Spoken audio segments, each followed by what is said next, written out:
And he went on to say that black men had no rights, which the white man was bound to respect. No rights, which the white man was bound to respect.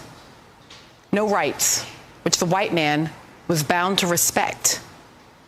No rights, which the white man was bound to respect. Here I come to save the day.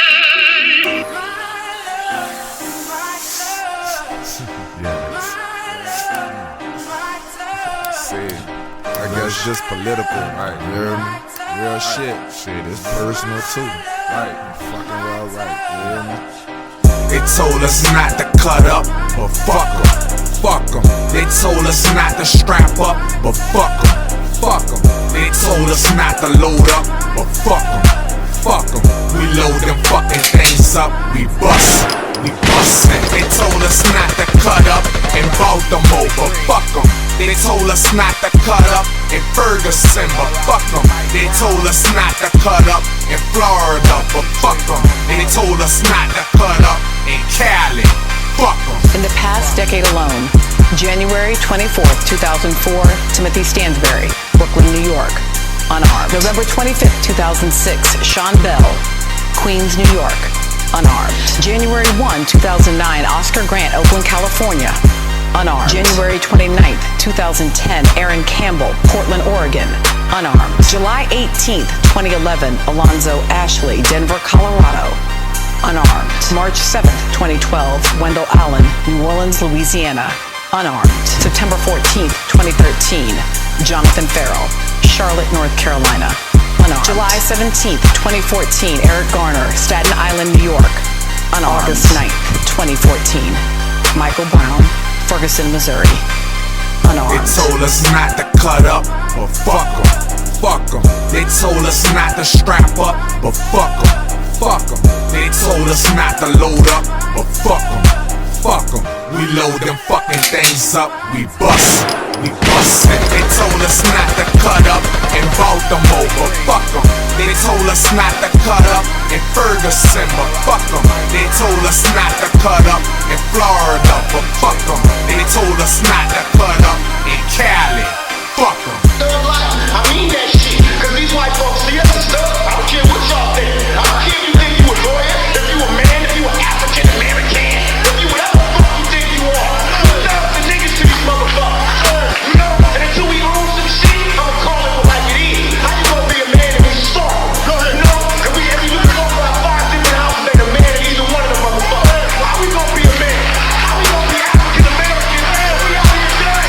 We done, and we niggas until we step this shit right. Trust me when I tell you that shit. Young black males out there identify with thug life, but I couldn't handle it. What can we expect from Tupac and static?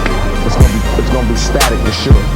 Cause what the rap audience ain't ready for is a real person. You know what I wanna say, a real N-I-G-G-A. I'm coming out 100% real, I ain't compromising Nathan. Anybody that talk about me got problems, you know what I'm saying? It's gonna be straight up, like if I was a street person. That's how I'm coming at the whole world, and I'm being real about it, and I'ma grow with my music. I mean that shit, cause these white folks see us and stuff.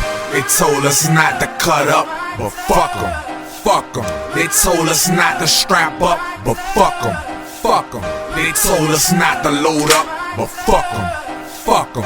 We load them fucking things up, we bust. They told us not to cut up in Baltimore, but fuck 'em. They told us not to cut up in Ferguson, but fuck 'em. They told us not to cut up in Florida, but fuck 'em. They told us not to cut up in Cali. In the past decade alone, these men and hundreds of others have lost their lives to police. Local police report to the FBI killing at least 400 people a year. From 2006 to 2012, a white police officer killed a black person at least twice a week in this country. Which brings us back to Ferguson, Missouri, where according to a report in the Daily Beast, in 2009, police officers charged a man for property damage because he bled on their uniforms while they arrested him and allegedly beat him bloody. Ferguson, Missouri, where it took 6 days to release the name of an officer who shot an unarmed teenager to death. Ferguson, Missouri, where police released images of someone who might be Michael Brown involved in a store robbery, and then hours later said the robbery had nothing to do with why Michael Brown was stopped by the police officer, who killed him. Ferguson is just outside St. Louis, Missouri, the place where, as historian Blair Kelly reminded us this week in The Root, Dred Scott sued for his freedom on the grounds that he and his wife had for many years lived in a free state.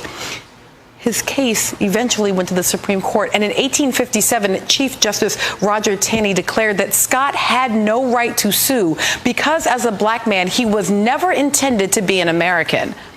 Speaking on the clause in the Declaration of Independence that all men are created equal, Taney wrote, quote, "It is too clear for dispute that the enslaved African race were not intended to be included and formed no part of the people who framed and adopted this declaration." Taney went on to say that black men had no rights which the white man was bound to respect. No rights which the white man was bound to respect.